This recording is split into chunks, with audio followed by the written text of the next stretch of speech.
मजल हमने काट ली है।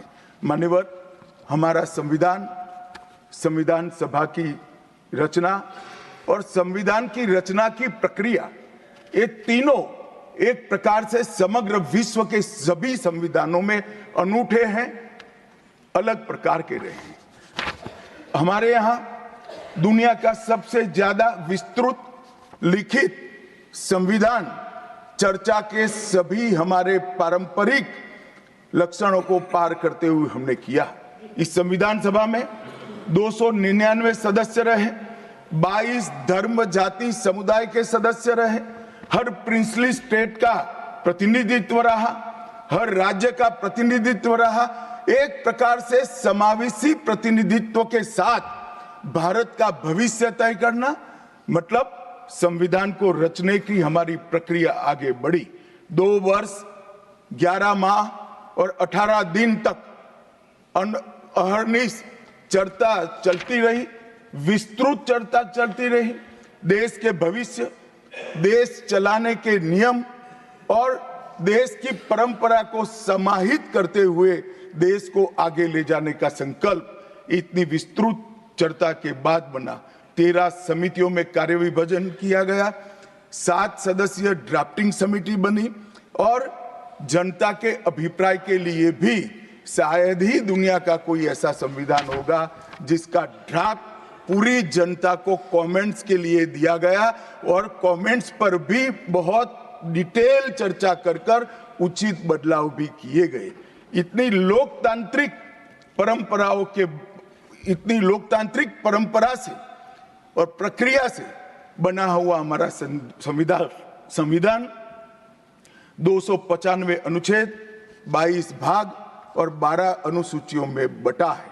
और ये सभी संविधान के अनुच्छेद, भाग और अनुसूचियां हैं, वो विश्व में कोई भी संविधान से ज्यादा उदात्त और उत्तुंग मानव मूल्यों का सृजन करने वाले रहे हैं। मान्यवर, इसलिए हम सबको इस पर गर्व है और हम सब इस संविधान को हमेशा मस्तक झुकाकर सब प्रणाम करते हैं। मैं एक विशेष उल्लेख करना चाहूंगा मान्यवर, नंदलाल बोस जो गुरुवर टैगोर के अंतेवासी थे, बहुत बड़े कलाकार थे। इन्होंने 4 वर्ष का समय लेकर संविधान को सजाने का काम किया और उन्होंने जो संविधान लिखा गया था इसके अनुरूप घटनाओं को संविधान के अंदर उकेरने का भी काम किया। इतिहास, धर्म, संस्कृति और परंपरा, सबसे मानव जीवन के उच्च मूल्य देने वाली सभी संदेशों को, घटनाओं को उन्होंने चित्र रूप में यहाँ पर उकेरा। यहाँ पर भगवान राम का चित्र भी मिलेगा, बुद्ध और महावीर का भी मिलेगा, दशम पिता गोविंद सिंह जी का भी चित्र मिलेगा। गुरुकुल, हमारी शिक्षा नीति कैसी होनी चाहिए, इसका संदेश भी मिलता है। राम, सीता, लक्ष्मण वो एक प्रकार से हमारे अधिकारों का चित्रण करते वक्त दिखाए गए। भगवत गीता के संदेश का चित्र भी दिया। शिवाजी और लक्ष्मीबाई को भी यहाँ पर स्थान देकर देशभक्ति के उत्तुंग पाठ हमें पढ़ाए। नालंदा यूनिवर्सिटी हमारी प्राचीन शिक्षा पद्धति का हमें स्मरण कराती है और नटराज जीवन में बैलेंस कैसे होना चाहिए, वो बैलेंस के सिद्धांत को भी प्रतिरूपित करता है। मैंने आज थोड़ा यहाँ आने से पहले क्या क्या चर्चा हुई राज्यसभा में, उसमें हमारे एक सम्मानीय सदस्य ने कहा कि चर्चा का स्तर कितना नीचा हो गया है कि यहाँ चित्रों की चर्चा हो रही है। मान्यवर, अगर संदेश लेना नहीं आता तो संविधान का भी कोई उपयोग नहीं। ये सारे जो चित्र लगाए हैं वो हमारे हजारों साल से चलने वाले हमारे राष्ट्र के जीवन को उद्घोषित करने वाले। और कोई ये न समझे कि हमारा संविधान दुनिया के संविधानों की नकल है। हाँ, हमने हर संविधान का अभ्यास जरूर किया है, क्योंकि हमारे यहाँ तो ऋग्वेद में कहा गया, हर कोने से हमें अच्छाई प्राप्त हो, शुभ विचार प्राप्त हो और शुभ विचार को स्वीकारने के लिए मेरा मन खुला हो। मान्यवर, हमने सबसे अच्छा लिया है, मगर हमारी परंपराओं को नहीं छोड़ा है। पढ़ने का चश्मा अगर विदेशी है तो संविधान में भारतीयता कभी नहीं दिखाई देती। और मैं मानता हूं कि जिसने भी संविधान को सिर्फ शब्दों में छापा है और चित्रों को निकाल दिया है, उन्होंने संविधान की भावनाओं के साथ छल किया है। चित्र बगैर का संविधान अधूरा संविधान। मान्यवर, इसके अंदर संविधान सभा में राजेंद्र प्रसाद जी, राजेंद्र बाबू अध्यक्ष बने, डॉक्टर BR आंबेडकर, सरदार पटेल, जवाहरलाल नेहरू, श्रीमान काजू, KT Shah, Iyengar, Maulana Azad, Shyama Prasad Mukherjee, doctor Radhakrishnan, KM Munshi, ऐसे विद्वानों ने अनेक चर्चाओं में हिस्सा लेकर संविधान को समृद्ध और संपूर्ण बनाने का काम किया।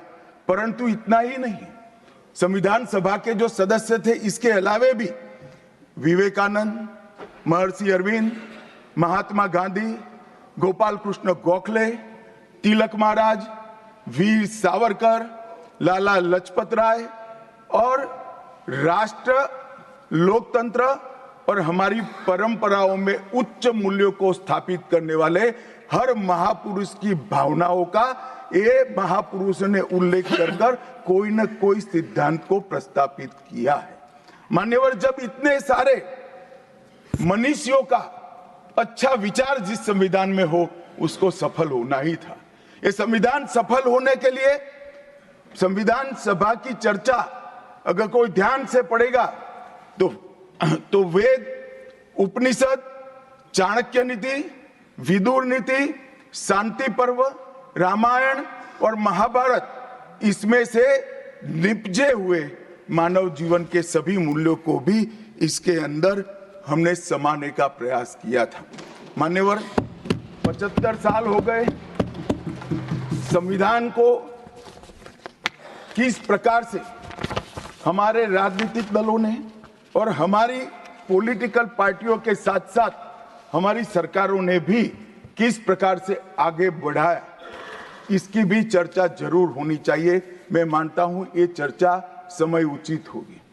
हमारे संविधान की रचना के बाद डॉक्टर आंबेडकर ने बहुत सोच समझकर एक वाक्य किया था। मैं आंबेडकर जी के वाक्य को सदन के सामने प्रस्तुत करना चाहता हूं। कोट, कोई संविधान कितना भी अच्छा हो, वह बुरा बन सकता है अगर जिन लोग पर उसको चलाने की जिम्मेदारी है वो अच्छे न हो। उसी तरह से कोई भी संविधान कितना भी बुरा हो, वो अच्छा साबित हो सकता है अगर उससे चलाने वालों की भूमिका सकारात्मक और अच्छी हो। ये दोनों घटनाएं मान्यवर हमने हमारे संविधान के 75 साल के कालखंड के अंदर देखी है और मैं तथ्यों के आधार पर सदन के सामने और सदन के माध्यम से देश की जनता के सामने भी रखना चाहता हूं। हमारे संविधान को कभी भी अपरिवर्तनशील नहीं माना गया।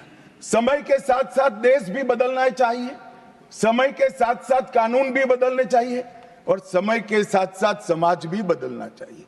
परिवर्तन ये जीवन का मंत्र है, सत्य है। इसको हमारे संविधान सभा ने स्वीकार किया था।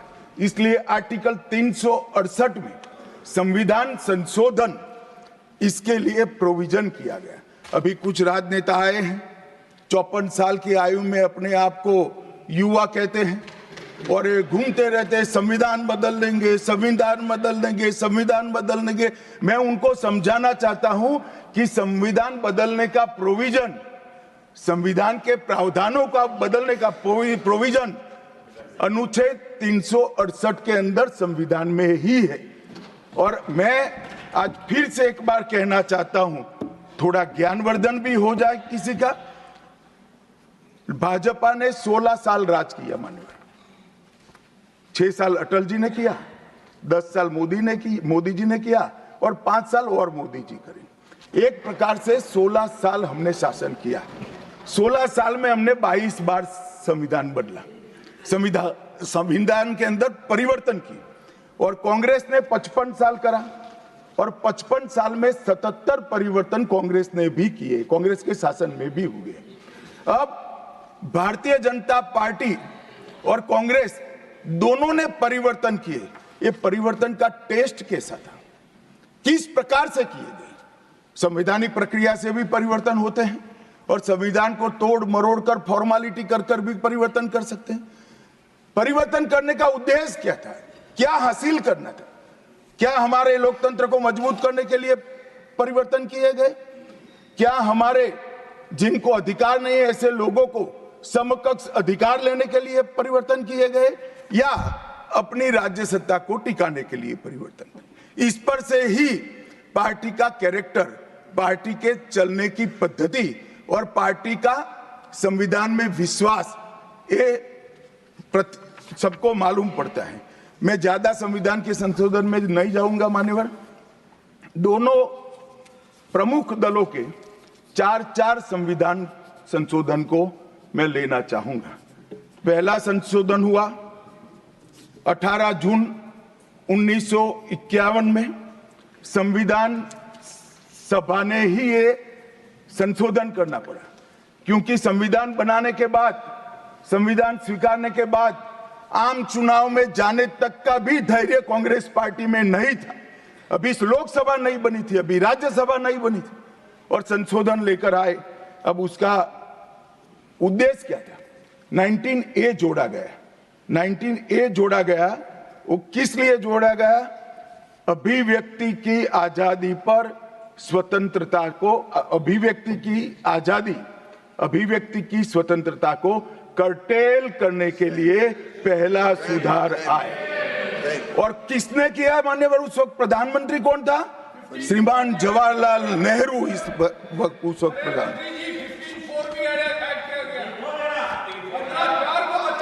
आप बता चुके। अब मान्यवर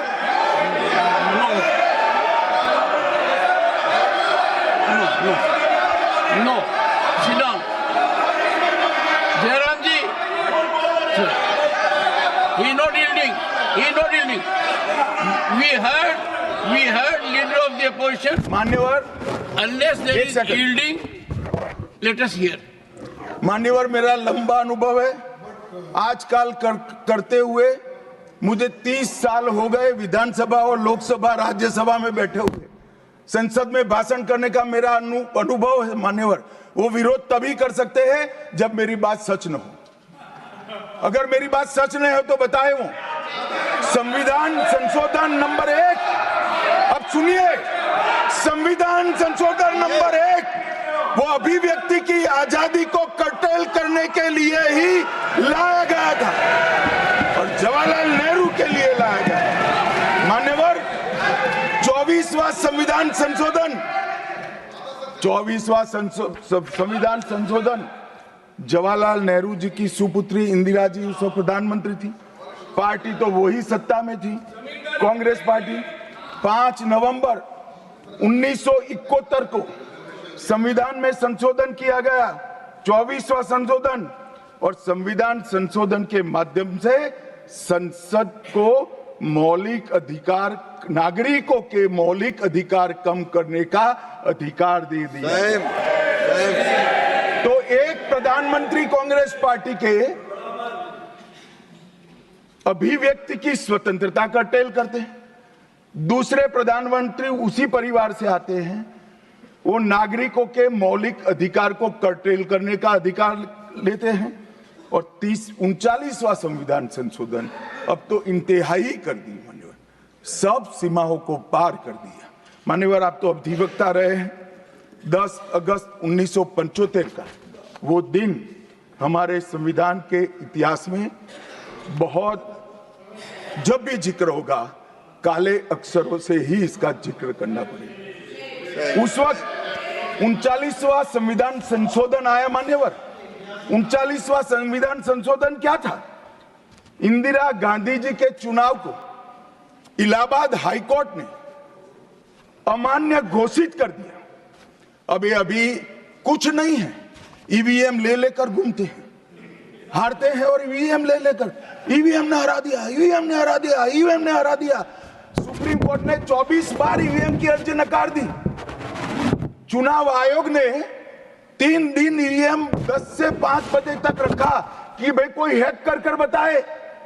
कोई नहीं गया, सुप्रीम कोर्ट में कोई नहीं गया, और हारते हैं तो ईवीएम का दोष निकालते। मान्यवर, एक ही समय, एक ही दिन 2 परिणाम घोषित। एक महाराष्ट्र में सुपड़ा साफ हो गया, जो जनादेश के साथ द्रोह किया था, इसका दंड महाराष्ट्र की जनता ने दिया और दूरबीन लेकर दिखाई नहीं पड़ते, और उसी दिन वो झारखंड में जीते। तो महाराष्ट्र में ईवीएम खराब है और झारखंड में टप से जाकर नए कपड़े पहनकर शपथ ले ली। अरे भाई, जरा तो शर्म करो, जनता देख रही है। एक जगह ईवीएम सही है, एक जगह ईवीएम खराब है। मान्यवर, ऐसा कैसे हो सकता है? और मान्यवर, यहां पर इलाहाबाद हाईकोर्ट ने इंदिरा गांधी जी के चुनाव को निरस्त कर दिया, अमान्य किया, और उन्होंने संशोधन से प्रधानमंत्री पद की न्यायिक जांच पर भी प्रतिबंध लगा दिया। आपको जो करना है वो करो, कोई न्यायिक जांच नहीं है। ये अभी जो अधिकारों की गुहार लेकर घूमते हैं मेरे कम्युनिस्ट भाई, मैं उनको पूछना चाहता हूं, किसके साथ बैठे हो? किसके साथ बैठे हो? रात को अंधेरा कर अपनी आत्मा को टटोलना भैया, मालूम पड़ेगा। और ये संविधान संशोधन मान्यवर रिट्रोस्पेक्टिव इफेक्ट से किया गया कि पुराना भी मुकदमा है तो वो खारिज हो जाएगा। कभी ऐसा होता है? हमारे प्रधानमंत्री तो कहते हैं मैं प्रधानमंत्री नहीं हूं, प्रधान सेवक। और कोई कहता है कि मुझ पर मुकदमा नहीं हो सकता, मैं शासक हूं, शासक के खिलाफ उंगली नहीं उठाई जाती। भले संविधान ने अधिकार दिया, वो अधिकार हम समाप्त कर देते हैं। और मान्यवर, ऐसे ऐसे सुधार किए हैं। मान्यवर, उस वक्त भी श्रीमती इंदिरा गांधी थी और 42वां संविधान संशोधन आया। मान्यवर, अभी सुबह दूसरे सदन में 1 नेशन 1 इलेक्शन का बिल पेश हो रहा था। सारी कांग्रेस पार्टी और इनके साथी दल लोकसभा को, विधानसभा और लोकसभा का कार्यकाल बदलने का अधिकार नहीं। मैं सुन रहा था, है नहीं है तो जब बिल आएगा तब चर्चा करेंगे। परंतु भैया, आपने क्या किया? 42वें संशोधन से 3 जनवरी को लोकसभा और राज्य की विधानसभाओं का सामान्य कार्यकाल 5 वर्ष से बढ़ाकर 6 साल कर दिया। क्यों किया? कि अभी चुनाव होगा तो हम हार जाएंगे, इसलिए लोकसभा को ही लंबा कर दो। इतनी निर्लज्जता के साथ विश्व में कोई संविधान संशोधन नहीं हुआ होगा। मान्यवर, दूसरा, कुछ कानून पारित करने थे। सदस्य उस वक्त ज्यादा विरोध तो कर नहीं सकते थे, मगर विरोध करने का नया तरीका कुछ कांग्रेस में, जिसमें हिम्मत थोड़ी बची कुची थी, इन्होंने कहा एब्सेंट रहने लगे तो क्वारम नहीं होता था। तो फरवरी 1 को संविधान संशोधन किया कि संसद और राज्यसभा में क्वारम की आवश्यकता नहीं है। वाह, 5 लोग भी है तो चला लो भाई। इसके बाद राष्ट्रपति शासन की अवधि, खड़गे साहब किया है तो सुनना पड़ेगा, हिम्मत के साथ सुनना पड़ेगा। मान्यवर, राष्ट्रपति शासन की अवधि,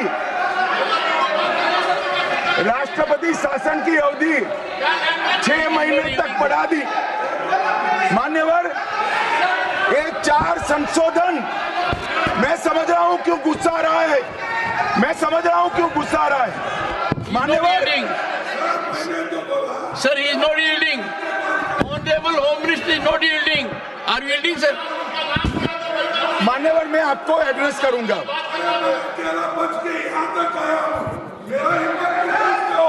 तुम तो कायर हो, तुम मान्यवर, तुम लड़ाकू हो। Okay. मान्यवर, मैं आपको एड्रेस करूंगा। Go on record. What the Honorable Home Minister खड़गे said. जी, मैं आपका बहुत सम्मान करता हूं। आपकी हाजिरी वहां दर्ज कर दी गई है। कृपया बैठे, मुझे बोलने दीजिए।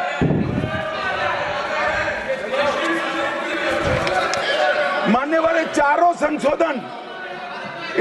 संशोधन मैं मेरी पार्टी के दफ्तर से नहीं ला सकता। ये चारों संशोधन संविधान में हुए, किसी को अदालत ने निरस्त किया, किसी को जनता पार्टी की सरकार आई तब उसको निरस्त किया, कुछ लिंगरिंग टेस्ट में रह गए, पर ये चारों संशोधन वास्तविकता है। ये 4 संशोधन से कांग्रेस पार्टी की संविधान सुधार करने की मंशा क्या है?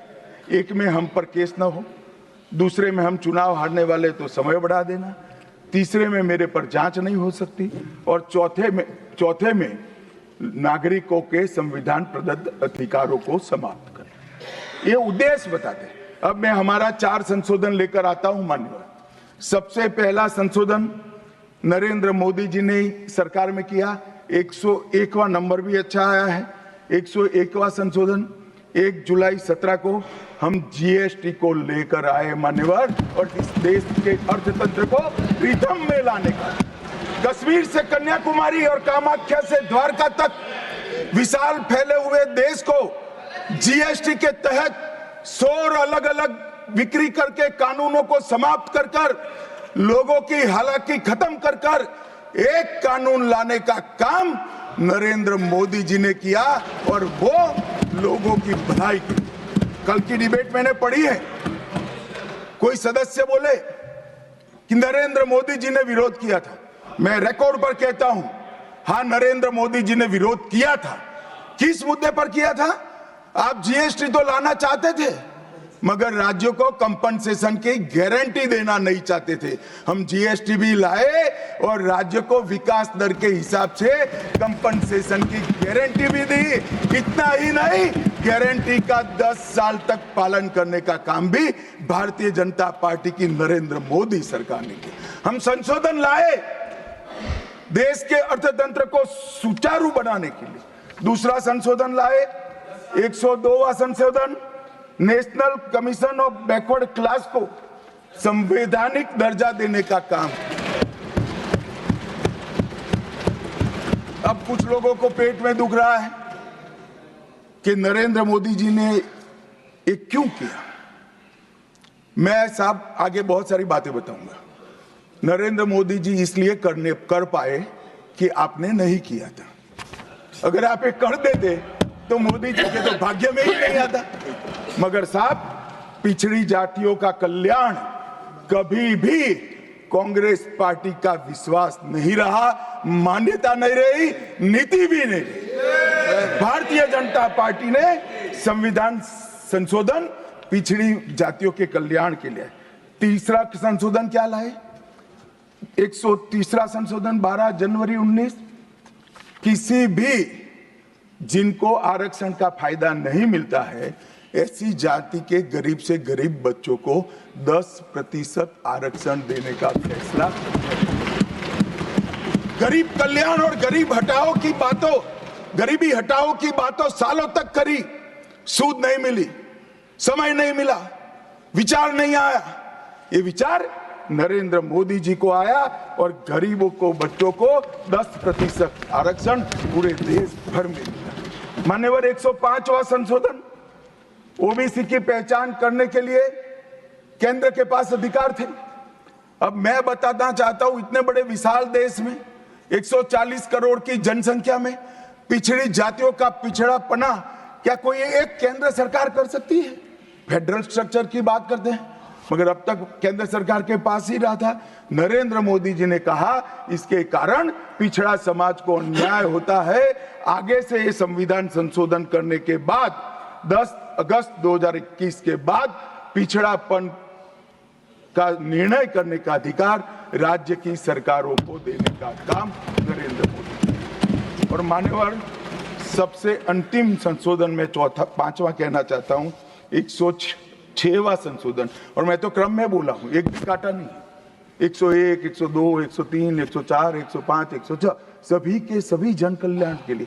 और छठा सम्मेलन संशोधन था 28 सितंबर 2023 को, मातृशक्ति को शक्ति प्रदान करने का, मातृशक्ति को 33% आरक्षण, नारी शक्ति वंदन अधिनियम।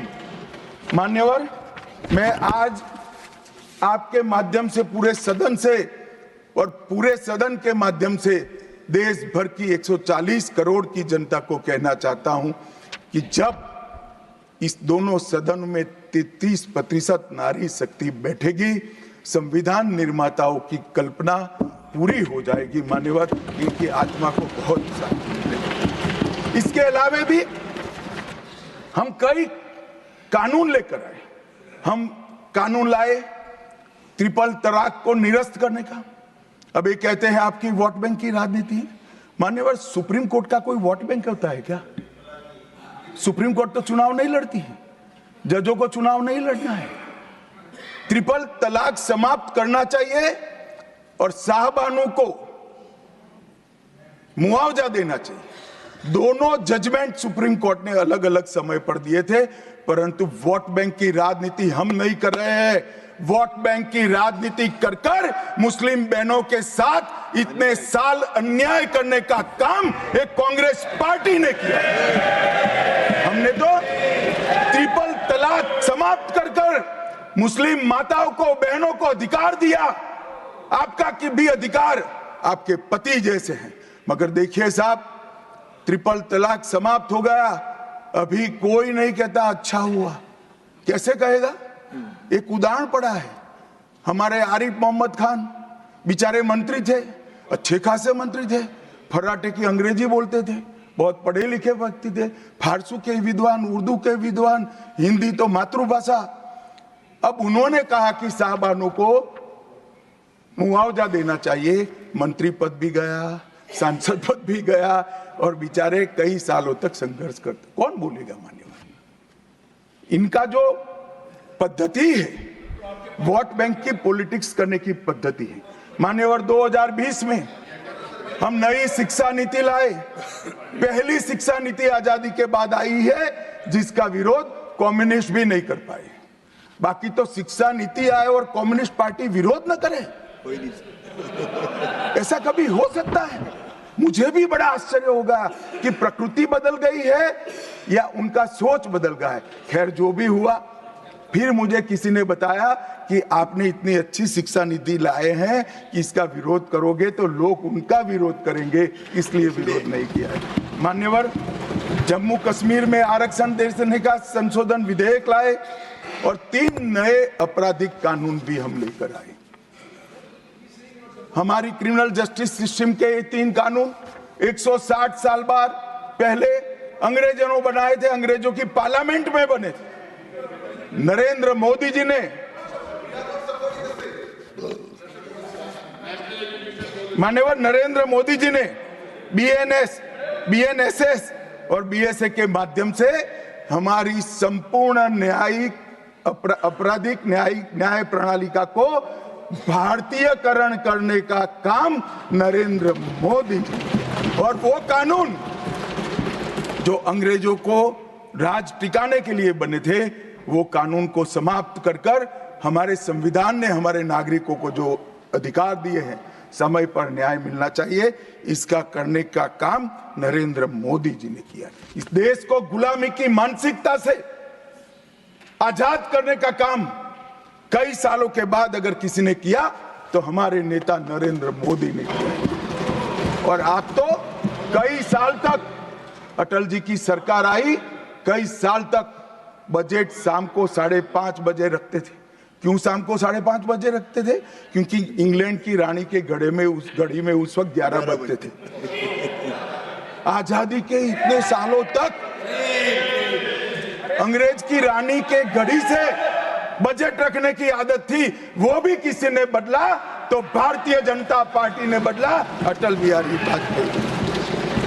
मान्यवर, संविधान के सम्मान की बहुत बातें हुई है, मगर संविधान का सम्मान सिर्फ बातों में नहीं होना चाहिए, कृति में भी होना चाहिए, कर्तृत्व में भी होना चाहिए और कल्पना में भी होना चाहिए।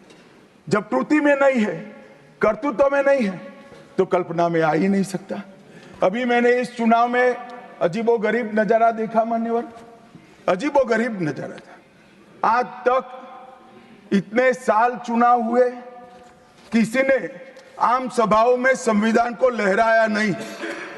संविधान को लहराकर, झूठ बोलकर जनादेश लेने का कुत्सित प्रयास कांग्रेस पार्टी के नेताओं के माध्यम से। मान्यवर,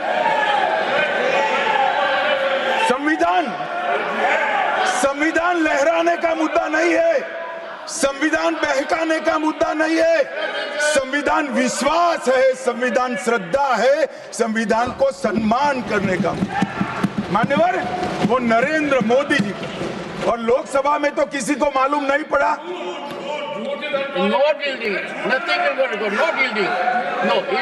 मान्यवर, लोकसभा में तो किसी को मालूम नहीं पड़ा, लोकसभा में तो किसी को मालूम नहीं पड़ा।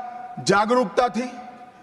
महाराष्ट्र में भी लहराने के अलावे बांटने गए तो एक पत्रकार के हाथ में भी आ गया, खोला तो मान्यवर पूरा कोरा था, अंदर कुछ लिखा ही नहीं था, प्रीएम्बल भी नहीं था। मान्यवर, इतना बड़ा छल। आपकी बात नहीं कर रहा मैं, ये तो पकड़े जाने के बाद तो सब लोग सुधर जाते हैं। मान्यवर, 75 साल के इतिहास में, संविधान के आयुष्य में, संविधान के नाम पर इतना बड़ा छल मेरे जीवन में तो मैंने ना देखा है ना जाना है। और कारण ढूंढते हैं कि क्यों हारे। मैं बता दूं, कारण मत ढूंढिए, कमेटी की जरूरत नहीं है। संविधान और आरक्षण करते थे, लोग जान गए कि संविधान फर्जी लेकर घूमते हो तो लोगों ने हरा दिया। मान्यवर, ये प्रति जो लेकर घूमते हैं, इसमें गोखले साहब ने क्या लिखा है वो एक बार पढ़ लें। उन्होंने लिखा है कि इंदिरा जी और कांग्रेस पार्टी ने संविधान पर सबसे ज्यादा कठोर कुठाराघात करने का काम किया है। जो प्रति लेकर घूमते हैं ना, उसकी प्रस्तावना में लिखा गया। माननीय अध्यक्ष, माननीय सभापति महोदय, माननीय सभापति महोदय, संविधान कैसे तोड़ा मरोड़ा जा सकता है, इसके भी मैं 2 उदाहरण देना चाहता हूं।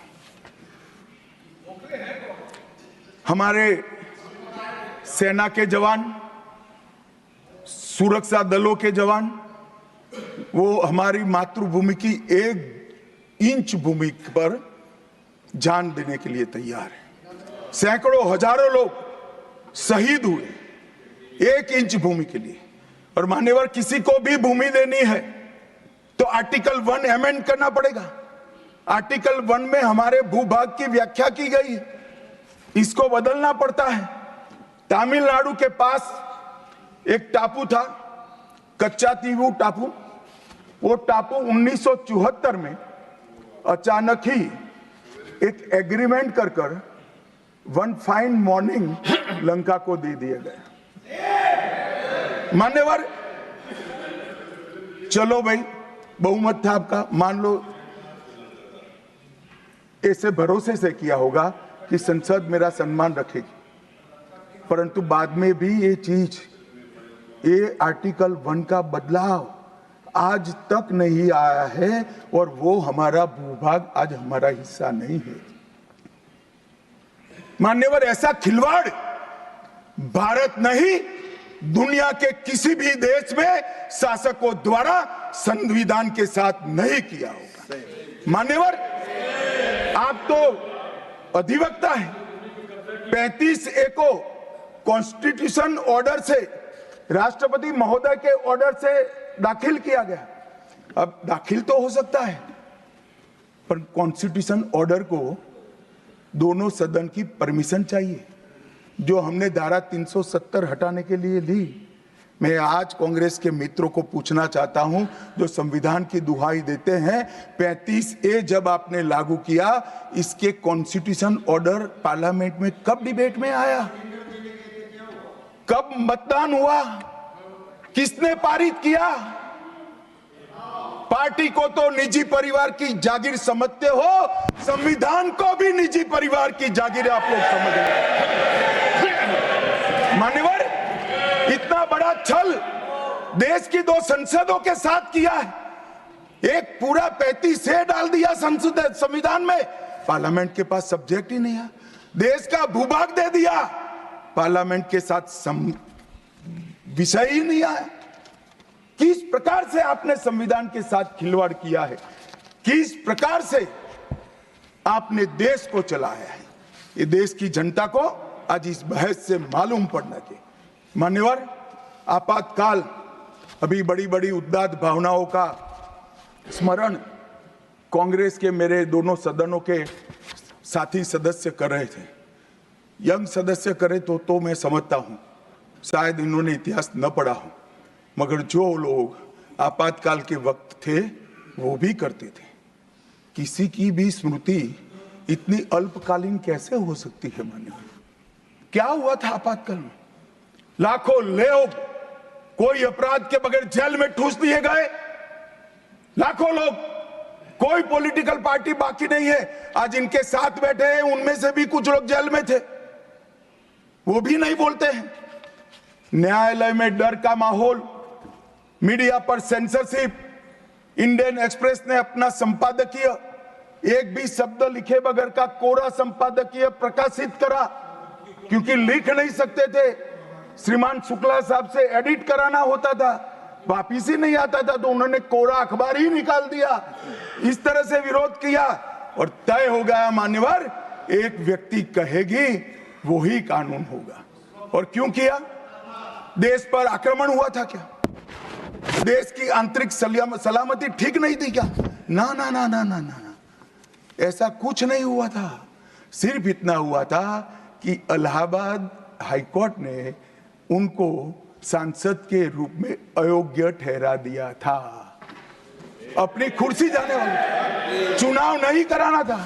और मान्यवर, जब पार्लियामेंट, जब इसको चैलेंज किया गया और न्यायालय में, सर्वोच्च अदालत में जब चर्चा चली, तब उन्होंने कहा, नीरज डे को पूछा कि आर्टिकल 21 के तहत के अधिकार इमरजेंसी में समाप्त हो सकते हैं क्या? तो उन्होंने कहा यस सर। साहब, कोई भी वकील को यस सर कहने की इतनी बड़ी फीस नहीं मिली होगी। नीरज डे 11 साल तक अटॉर्नी जनरल रहे, एक यस सर कहने का। मान्यवर, डीओ ड्राफ्ट जो होता है वो कैबिनेट में, कैबिनेट मंत्रालय से आता है। कैबिनेट मंत्रालय में डीओ ही नहीं है। कैबिनेट का जो प्रस्ताव होता है कैबिनेट मंत्रालय के थ्रू जाता है, मगर आज कैबिनेट में कोई रिकॉर्ड नहीं है। कैबिनेट मंत्रालय में मैं तो छोटा था मान्यवर, मुझे जेल में नहीं जाना पड़ा। मेरी आयु होती तो मेरा भी सौभाग्य होता, पूरे 19 महीने इसके विरोध में मैं जेल में रहना पसंद करता, परंतु मैं छोटा था। मुझे इमरजेंसी की मालूमात कैसे पड़ी? मैं बीना का गीतमाला सुनता था, बीना का गीतमाला अचानक बंद हो गई, तो मैंने घर में झगड़ा किया कि बीना का गीतमाला क्यों नहीं आती। मेरे पड़ोस वाले चाचा ने कहा, किशोर कुमार के साथ इंदिरा जी का झगड़ा हो गया है, बीना का गीतमाला में किशोर कुमार का आवाज नहीं आना चाहिए। तो नए गीतों की रिकॉर्डिंग हुई और किशोर कुमार और लता मंगेशकर के ड्यूएट गीत भी लता दीदी की आवाज में ही पूरे देश ने 19 महीना सुने। साहब देखिए, डेमोक्रेसी की बात करें मान्यवर, इस प्रकार की कृति, ऐसा दंड दिया देश की जनता ने उनको कि अब स्वप्न में भी नहीं कर सकते हैं।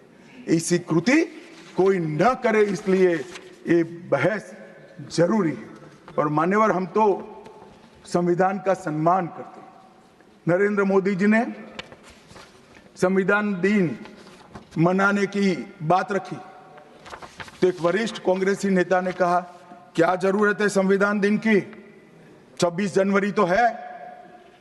बोलिए भाई, संविधान को जितनी भी बार स्मरण करोगे, इसकी भावनाओं के प्रति आपकी आस्था दृढ़ होगी। और मान्यवर, इसलिए नरेंद्र मोदी जी संविधान दिन मनाते हैं और संविधान के निर्माताओं की पुण्य स्मृति में मनाते हैं।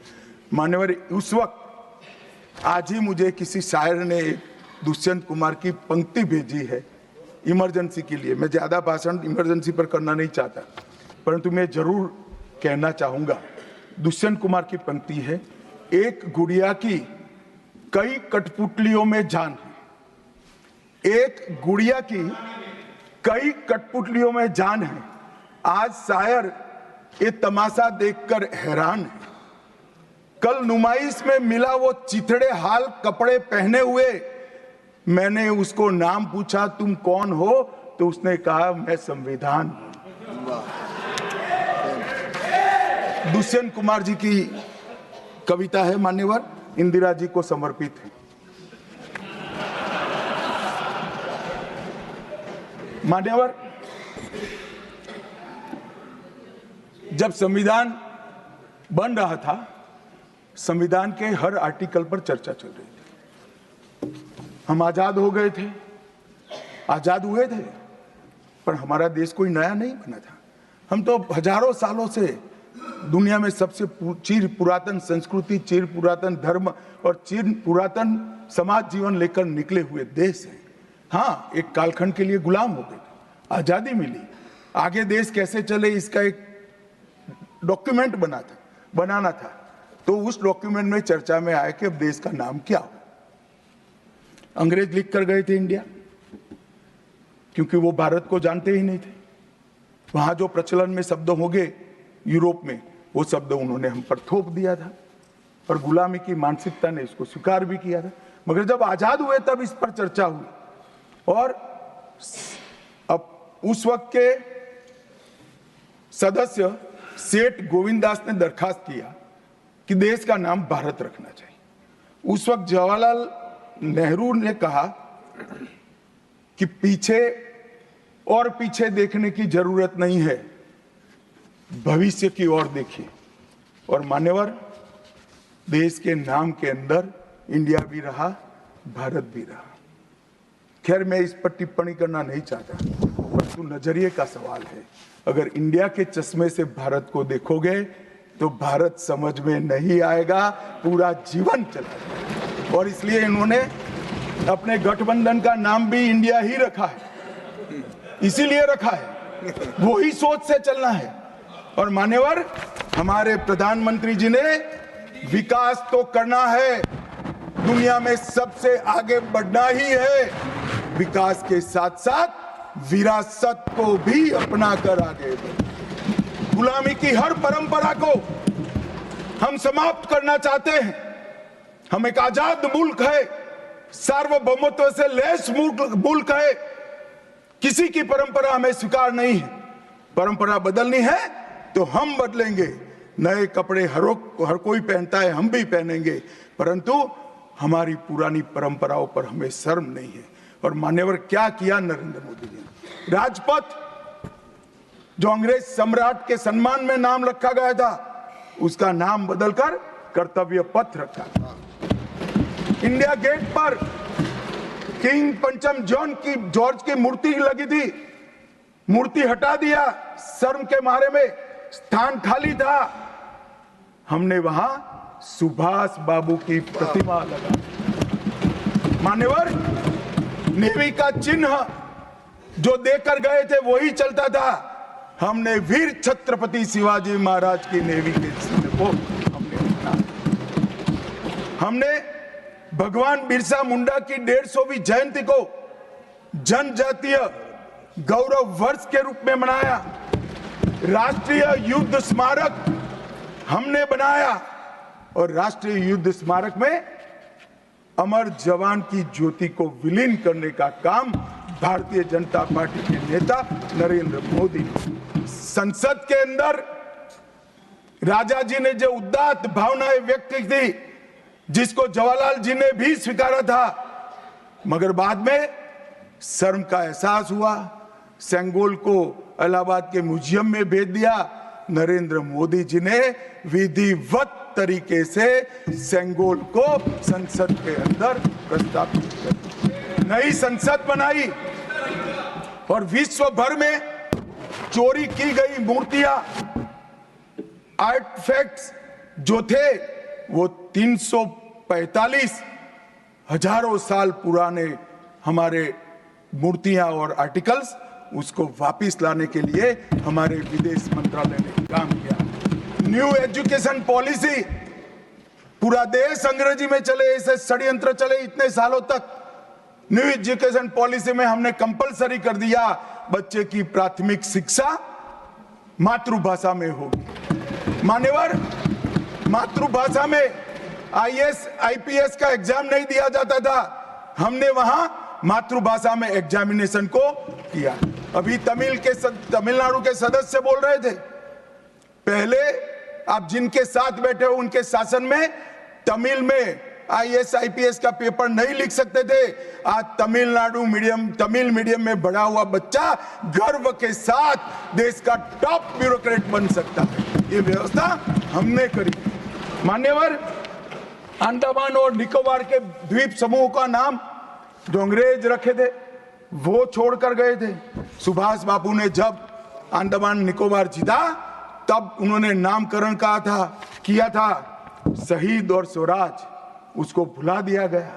आजादी के बाद फिर से अंग्रेजों का नाम वापस लाए, नया न रखो कोई बात नहीं भाई, सुभाष बाबू ने रखा निकाल दिया। हमने डंके की चोट पर सुभाष बाबू के नाम शहीद और स्वराज दोनों वापस लाने का काम किया। ल्यूटियन में रेस कोर्स रोड पर रहते थे, हमने लोक कल्याण मार्ग करा। डेलहाउसी रोड का नाम दारा सिकोह के नाम से किया और निर्मला जी ब्रीफकेस की जगह वही खाता लेकर आज जब बजट देती है तब पूरे देश भर के भारतीय संस्कृति के लोगों को आनंद होता है। 1500 से ज्यादा पूरे नए कानूनों को हमने समाप्त करने का काम किया। इन्होंने अपने परिवार की प्रसिद्धि के अलावे कुछ नहीं किया। हजारों जगह पे गांधी नेहरू परिवार के नाम मिलेंगे और किसी का नहीं। सुभाष बाबू का पुतला भी हमने लगाया। मान्यवर, हमने प्रधानमंत्री संग्रहालय बनाया।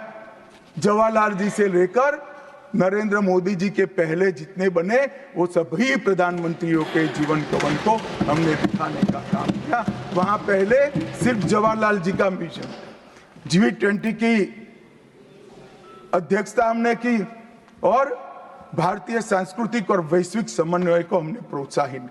राम मंदिर का निर्माण, काशी विश्वनाथ धाम का पुनरुद्धार, काशी उज्जैन शारदा पीठ, करतारपुर साहिब कॉरिडोर, योग को वैश्विक पहचान और 160 साल पुराने कानूनों को खत्म करने का काम नरेंद्र मोदी जी ने किया। हम पीछे नहीं गए साहब, वो मानते थे पीछे चले जाओगे, पीछे नहीं गए। पीछे तो आप छोड़कर गए थे। आप 14वें नंबर पर छोड़कर गए थे, अटल जी 11 पे लाए, फिर 11 से नीचे नहीं गए, देश पर बड़ा उपकार किया। मोदी जी 11वें से 5वें नंबर पर लाए और 27 में 3रे नंबर पर पहुंच गए। मान्यवर, अभी कुछ नेताओं को आरक्षण में चुनाव जीतने की फॉर्मूला दिखाई पड़ती है। आरक्षण आरक्षण आरक्षण आरक्षण आरक्षण कोई आज की कल्पना नहीं है, हमारे संविधान निर्माताओं ने की। आर्टिकल 15 और 16 में SC, ST और OBC को आरक्षण का प्रोविजन किया गया। मान्यवर, ये मूल प्रोविजन है, कोई नया नहीं है। इतनी जोर से आरक्षण आरक्षण आरक्षण कर छाती चौड़ी कर चिल्लाते। आज मैं बताना चाहता हूं कि कांग्रेस पार्टी किस प्रकार से आरक्षण विरोधी पार्टी है। मान्यवर, इनका कहना और करना दोनों अलग है। मान्यवर, आरक्षण के लिए नेहरू जी के उद्गार अंत में मैं बताऊंगा, परंतु ओबीसी को आरक्षण देने के लिए 1955 में काका साहेब कालेलकर कमीशन बना। मान्यवर, इसका रिपोर्ट कहां है? दोनों सदन के रिकॉर्ड पर मैंने ढूंढा, कहीं नहीं है, बुला दिया गया। क्यों? क्योंकि ओबीसी को आरक्षण मिलता था। बैठिए बैठिए बैठिए ना, मैं प्रक्रिया बताता हूं। अर्ध सत्य नहीं बोलता हूं भाई, एक सेकंड। छिपा कैसे सकते हो? छिपा कैसे सकते हो? बाबा साहब आंबेडकर का संविधान है, देश में लोकतंत्र है, कैसे छिपाओगे? मान्यवर, कोई भी रिपोर्ट आता है, कोई भी रिपोर्ट आता है, अरे सुनो, अब कोई भी रिपोर्ट आता है उसको कैबिनेट के सामने रखना पड़ता है, फिर इस पर कार्यवाही जो की उसकी रिपोर्ट के साथ संसद के सामने रखना है। सही कह रहे हैं, उन्होंने संसद में लाने की जगह पुस्तकालय में रख दिया। ओबीसी का आरक्षण इन्होंने लाइब्रेरी में रख दिया। और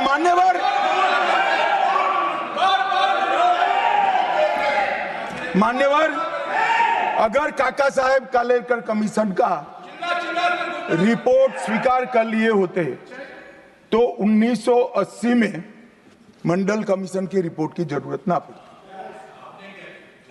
मंडल कमीशन का रिपोर्ट कमीशन ही इसलिए बनाया गया क्योंकि काका साहेब कालेलकर कमीशन का रिपोर्ट स्वीकारा नहीं, और 80 में मंडल कमीशन का भी रिपोर्ट आ गया, किसी ने इसका अमल नहीं किया।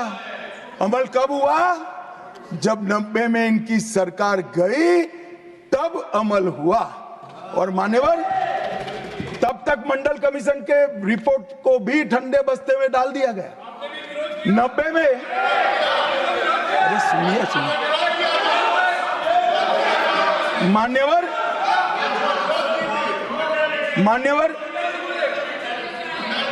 मंडल कमीशन के रिपोर्ट को जब स्वीकार किया गया, लोकसभा में प्रतिपक्ष के नेता थे श्रीमान राजीव गांधी। मैंने राजीव गांधी जी के सभी भाषणों को खंगाला। सबसे लंबा भाषण मंडल कमीशन के रिपोर्ट के विरोध करने के लिए किया है। और इन्होंने कहा पिछड़ों को आरक्षण देने से इस देश में योग्यता का अभाव हो जाएगा। अब ये तो आपके विचार है। मान्यवर, राजीव गांधी की स्पीच भी, श्री राजीव गांधी की स्पीच भी लोकसभा के रिकॉर्ड पर पड़ी है। लाइब्रेरी में आप जाते हैं, लोकसभा की स्पीच निकलवा कर नहीं पढ़ते। जयराम जी, पढ़ लीजिए एक बार। और नरेंद्र मोदी जी ने क्या किया मान्यवर? ओबीसी कमीशन को नरेंद्र मोदी जी ने मान्यता दी, पिछड़ा वर्ग का सम्मान किया, नेट, नीट, जेई, उसमें ओबीसी का आरक्षण किया। और इन्होंने क्या किया? अभी भी ये तो सब नेहरू जी, इंदिरा जी और अब भी चलता रहता है। एक इन्होंने क्या किया? झूठ बोलना शुरू किया कि हम आरक्षण बढ़ा देंगे, आरक्षण बढ़ा देंगे, आरक्षण बढ़ाना चाहिए, आरक्षण 50% से ज्यादा बढ़ा। ये क्यों बढ़ाना है मैं बताना चाहता हूं। मान्यवर, झूठ नहीं, असत्य, झूठ की जगह असत्य। चले मान्यवर, आपने भी क्रेडिट किया था। खड़गे जी की बात को स्वीकार कर लेता हूं। उन्होंने झूठ नहीं बोला, वो सत्य से परे बोले हैं, वो नहीं बोलना चाहिए। मान्यवर, इन्होंने 50% से ज्यादा आरक्षण करने की वकालत की। मैं आज देश की जनता को कहना चाहता हूं कि देश के 2 राज्यों में धर्म पर आरक्षण अस्तित्व में है।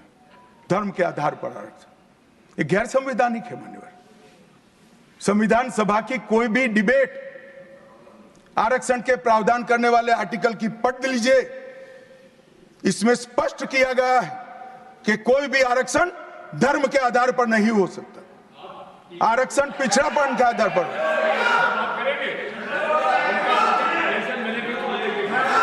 मान्यवर, मगर दोनों राज्यों में जब कांग्रेस की सरकार थी तब धर्म के आधार पर आरक्षण दिया। अब क्या हुआ है? सुप्रीम कोर्ट में रुक जाता है। क्योंकि 50% की सीमा है। वो ओबीसी का कोई कल्याण नहीं चाहते हैं। 50% की सीमा बढ़ाकर मुसलमानों को आरक्षण देना चाहते हैं, माननीय, धर्म के आधार पर आरक्षण देना चाहते हैं। और मैं आज फिर से एक बार इस सदन में जिम्मेदारी तब के साथ कहता हूं, दोनों सदन में जब तक भाजपा का एक भी सदस्य है, धर्म के आधार पर आरक्षण हम नहीं होने देंगे। ये संविधान विरोधी है। मान्यवर, मैं अब अरे दिया है, दिया है।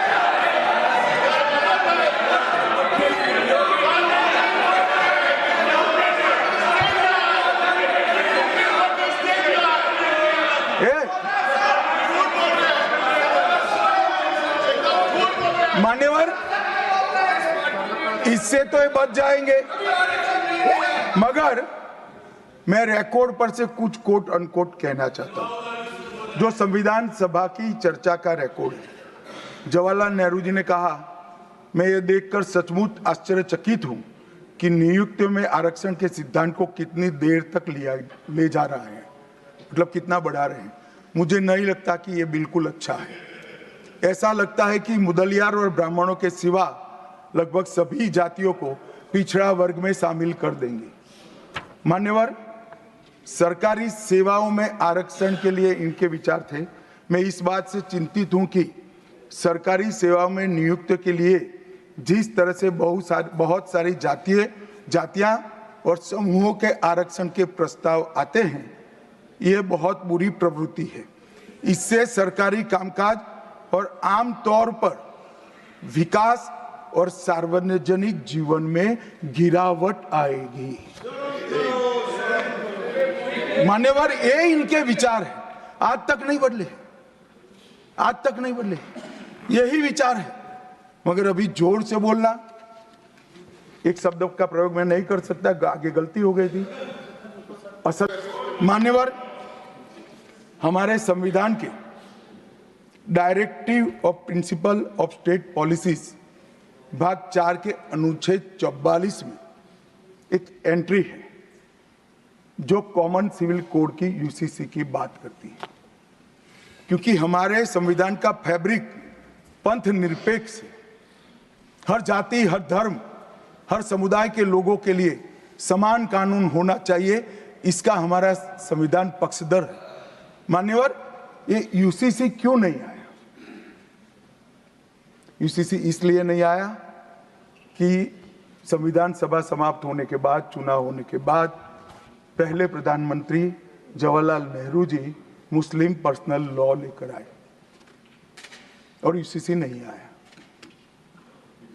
मैं आज कांग्रेस पार्टी को इस सदन में सार्थ पूछना चाहता हूं, क्या पंथ निरपेक्ष राष्ट्र के अंदर सभी धर्मों के लिए एक कानून होना चाहिए या नहीं होना चाहिए? इसकी कांग्रेस पार्टी स्पष्टता करे। क्या आप मुस्लिम पर्सनल लॉ का समर्थन करते हैं? और मान्यवर, इससे बड़ा छलावा नहीं हो सकता। मान्यवर, इससे बड़ा छलावा नहीं हो सकता। इन्होंने हिंदू कोड बिल भी ला दिया। हिंदू कोड बिल उठाकर देख लिए। हम तो नहीं चाहते कि हिंदू न्याय शास्त्र के आधार पर इस देश का कानून बने। अभी के जीवन के मूल्यों के आधार पर कानून बनना चाहिए, मगर हिंदू कोड बिल में एक भी पुरानी हिंदू न्याय व्यवस्था का कोई नामो निशान नहीं है। हिंदुओं को बुरा न लगे इसलिए मुस्लिम पर्सनल लॉ दिया, तो सामान्य कानून को हिंदू कोड बिल बना दिया। मान्यवर, चलो मैं तो कहता हूं कि खड़गे जी और जयराम जी कह रहे हैं कि भाई पर्सनल लॉ का अधिकार मिले तो हमें आपत्ति नहीं है, तो फिर पूरा सरिया लागू करिए। क्रिमिनल में क्यों सरिया निकाल दिए? बताओ भाई, क्या चोरी करे इसके हाथ काट दोगे? कोई इससे जगद्य महिला के साथ अपराध करे तो पत्थर मारकर मार दोगे? देशद्रोही को रोड पर सूली चढ़ाओगे? तो विवाह के लिए, निकाह के लिए पर्सनल लॉ, वारिस के लिए पर्सनल लॉ और क्रिमिनल सरिया क्यों नहीं भाई? अगर उनको देना ही है तो पूरा ही दे देते, पूरा दे देते। मान्यवर, ये इन्होंने तुष्टीकरण की शुरुआत वहीं से करी है। मुस्लिम पर्सनल लॉ इस देश में संविधान आने के बाद तुष्टीकरण की शुरुआत। आर्टिकल 14 और 15 का ये भंग है। अंबेडकर जी, लोहिया जी, के.एम. मुंशी, एच.वी. कामत, ये सब ने इसका विरोध किया है। 1973 से 16 तक 11 बार देश की सुप्रीम कोर्ट ने यूसीसी लाने का आग्रह देश की और राज्य की सरकारों ने किया है। आप नहीं ला सकते, तुष्टीकरण से ऊपर नहीं उठते। मैं बैठिए, मैं बताता हूं। मान्यवर, हमने ही उत्तराखंड में भारतीय जनता पार्टी की सरकार ने यूसीसी लाया। हमारा काम करने का तरीका, मैं आपके माध्यम से दिग्विजय सिंह को कह रहा हूं। वो कहते हैं कौन रोकता है, हम खुद रोकते हैं। कारण बताऊं मैं, सुनने का धैर्य चाहिए, क्योंकि हमारा तरीका है कि लोकतांत्रिक तरीके से काम किया जाए। समाज के जीवन में इतना बड़ा सामाजिक बदलाव करने वाले कानून को उत्तराखंड सरकार ने मॉडल कानून के रूप में पारित किया है। इसकी न्यायिक मीमांसा होगी, इस पर सामाजिक चर्चा होगी, धर्म के विद्वान चर्चा करेंगे, कुछ सजेशन आएंगे तो इसको स्वीकारेंगे और बाद में भारतीय जनता पार्टी की सरकार हर राज्य में कॉमन सिविल कोड लेकर आए। आज तक नहीं मिला, वो भी कांग्रेस पार्टी के तुष्टीकरण ने की नीति थी।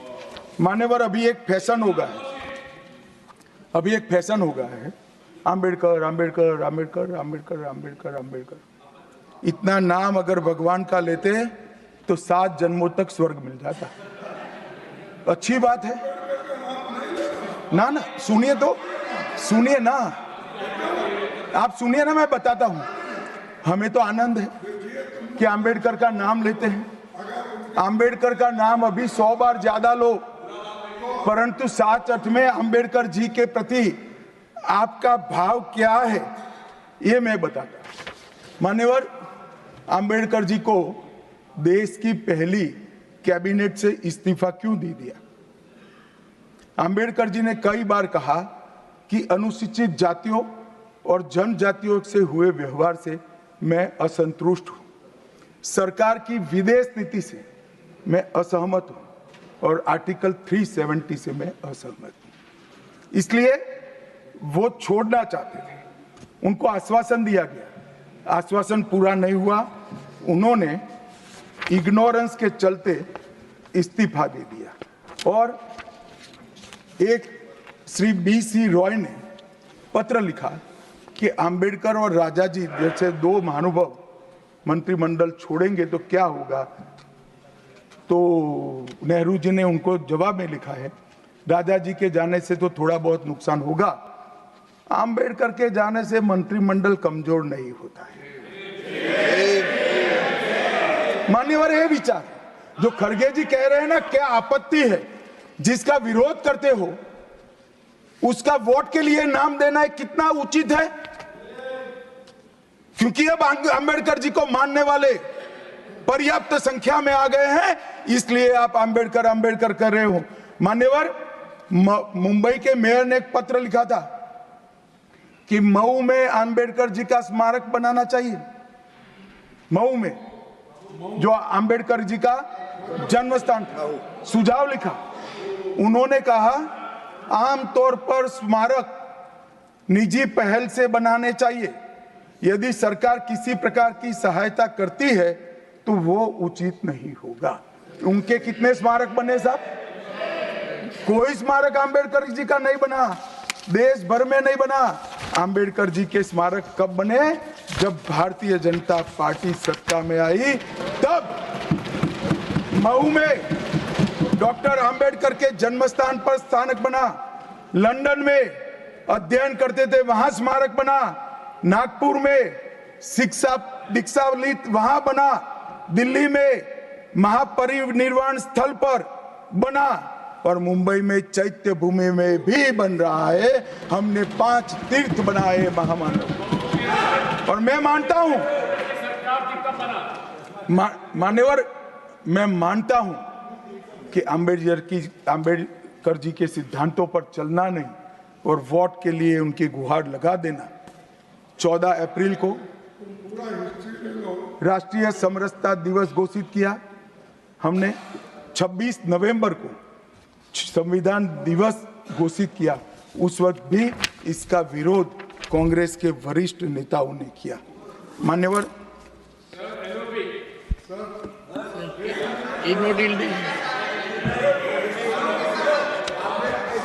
मान्यवर 370 पर कई बार चर्चा हुई है। मैं ज्यादा कहना नहीं चाहता। सब जानते हैं कि एक टेम्पररी प्रोविजन को अनौरत संतान की तरह अपनी गोदी में 70 साल तक कांग्रेस ने खिलाने का काम किया और 370 हटाने के लिए लोहे का जिगर चाहिए। और जब देश के प्रधानमंत्री नरेंद्र मोदी जी 2019 में फिर से प्रधानमंत्री बने, एक ही झटके से इसी सदन में 370 और 35 को समाप्त। इसी सदन में कहते थे खून की नदियां बह जाएगी। खून की नदियां छोड़ो, कंकड़ चलाने की किसी की हिम्मत नहीं है। कंकड़। और मान्यवर क्या हुआ? इसके बाद क्या हुआ? 35,000 पंचायत के सदस्य आजादी के बाद पहली बार चुनकर आए। 2 करोड़ 11 लाख एक वर्ष में पर्यटक आए। पत्थरबाजी शून्य हो गई। आतंकवादी घटना 92% कम हो गई। एरिया डोमिनेशन बढ़ा। 33 साल के बाद घाटी में थिएटर में रात्रि का शो चल रहा है। 34 साल के बाद ताजिया का जुलूस निकला। पहाड़ी, गुर्जर, बकरवाल और वाल्मीकि को आरक्षण मिला और घाटी के हर घर पर हर घर तिरंगा अभियान भी चला। श्रीनगर में फॉर्मूला 4 कार रेसिंग हुई। लाल चौक पर तिरंगा शान से फहरता है और दुनिया का सबसे ऊंचा रेलवे आर्च ब्रिज आज चिनाब नदी पर बन रहा है। सबसे बड़ी लंबी ट्रांसपोर्टेशन टनल फिर पंजाल में बनी और निर्यात रैंकिंग में अपना कश्मीर सभी यूटी में नंबर 1 पर निर्यात में आया। मान्यवर 80,000 करोड़ पाकिस्तान से आए हुए विस्थापित, घाटी से भगाए गए विस्थापित और पश्चिमी पाकिस्तान से आए हुए विस्थापित को 80,000 करोड़ दिया और 1,19,000 करोड़ का निवेश आज आ गए। मान्यवर 370 के रहते 70 साल में 12,000 करोड़ का निवेश आया था। अब 5 साल के अंदर 1,19,000 करोड़ का। G20 के डेलीगेट्स भी वहां गए। अमरनाथ यात्रा में 4.5 लाख यात्रियों ने अपनी श्रद्धा व्यक्त की और कुपवाड़ा के शारदा देवी मंदिर में 600 वर्ष के बाद पहली बार दीपावली मनाने का काम। मान्यवर, ये कहते हैं 370 हटाने से क्या हुआ। मैं बताता हूं, आपकी तुष्टीकरण की दुकान बंद हो गई है। तुष्टीकरण बंद हो गया। मान्यवर, आज संविधान के आर्टिकल 124 में न्यायपालिका की व्यवस्था के लिए हमारा जिक्र है। कांग्रेस पार्टी की सरकारों ने आर्टिकल 124 की भावनाओं के साथ किस तरह से खिलवाड़ किया है, वो मैं आज सदन के माध्यम से सभी सदस्यों को और देश को बताना चाहता हूं। पहला मामला 1973 में जब संसद और सुप्रीम कोर्ट के बीच में न्यायिक पुनरावलोकन जुडिशियल रिव्यू के लेकर संघर्ष हुआ, तब उसको समाप्त कर देने का काम कांग्रेस पार्टी ने किया और इसके बाद में केशवानंद भारती ने फिर से इसको रिस्टोर किया।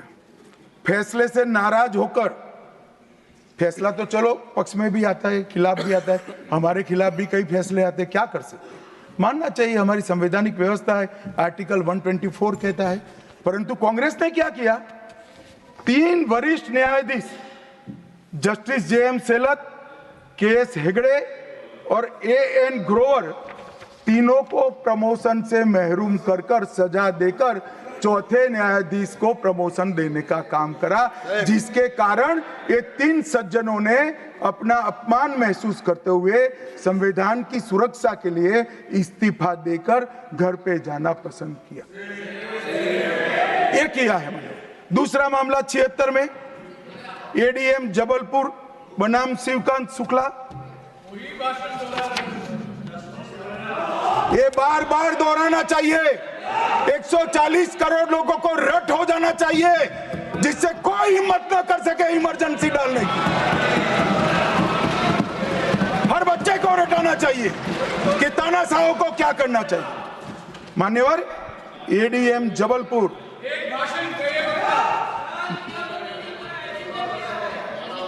मान्यवर ADM जबलपुर जस्टिस खन्ना बेचारे 3 विरुद्ध 1 लघुमती फैसला दिया। क्या हुआ, वो कभी भी चीफ जस्टिस नहीं बन पाए मान्यवर, उनको रिटायर्ड हो जाना। ADM जबलपुर। और उसके बाद में तीसरा मामला, कॉलेजियन प्रणाली को एक साथ इन्होंने 18 उच्च न्यायालय के न्यायाधीशों का ट्रांसफर कर दिया, जिसमें 4 मुख्य न्यायाधीश भी थे। और कारण क्या था मान्यवर, क्यों किया, कोई कदाचार था, कोई भ्रष्टाचार था? ना ना ना ना, ये सभी 18 उच्च न्यायालय के न्यायाधीशों ने प्रत्यक्षीकरण मतलब हेबियस कॉर्पस को एंटरटेन किया, जो उनका संवैधानिक अधिकार है।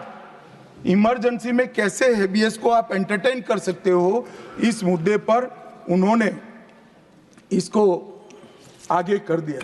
मान्यवर आर्टिकल 34, 14 और 21 इसकी सेंस को निकाले तो हर व्यक्ति को समानता से जीने का अधिकार है।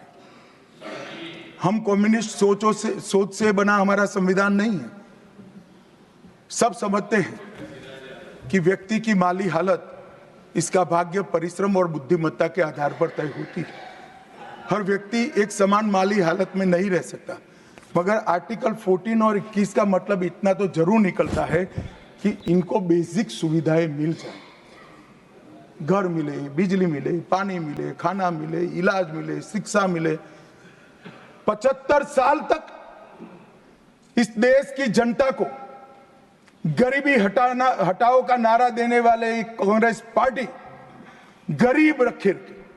और मान्यवर 10 साल में नरेंद्र मोदी जी ने 9.6 करोड़ गरीब महिलाओं को उज्ज्वला का कनेक्शन देकर उनके घर में गैस पहुंचा। 12 करोड़ गरीबों के घर में शौचालय पहुंचे। शुद्ध पीने का पानी 12.65 लाख करोड़ घरों में पहुंचा। 18,000 गांवों में बिजली पहुंची। 14.5 करोड़ किसानों के खाते में 2.40 लाख करोड़ रुपया सीधा DBT से पूरा ट्रांसफर हुआ।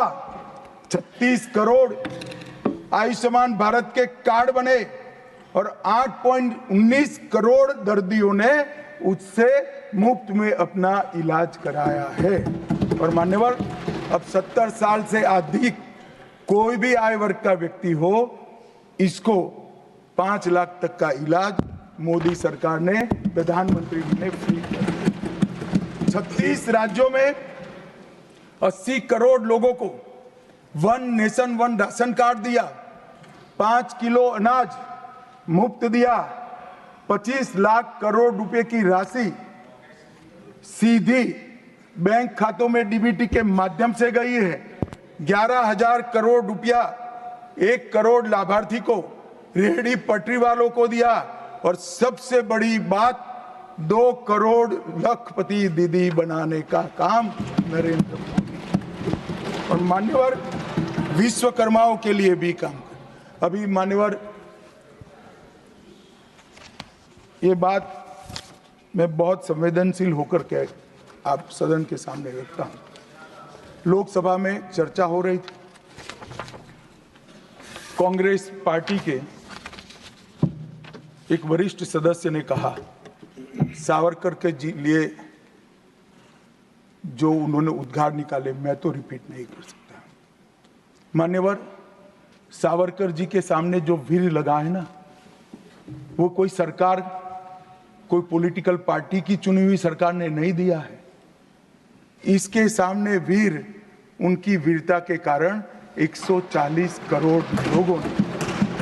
मान्यवर, ऐसा उत्कृष्ट देशभक्त जिसके लिए ऐसे उच्चारण देश की सबसे बड़ी पंचायत में होते हैं, इसके बारे में कोई जानकारी लिए बगैर लगातार कई सालों से झूठ फैलाया जाता है। मैं आज रिकॉर्ड पर कहना चाहता हूं मान्यवर,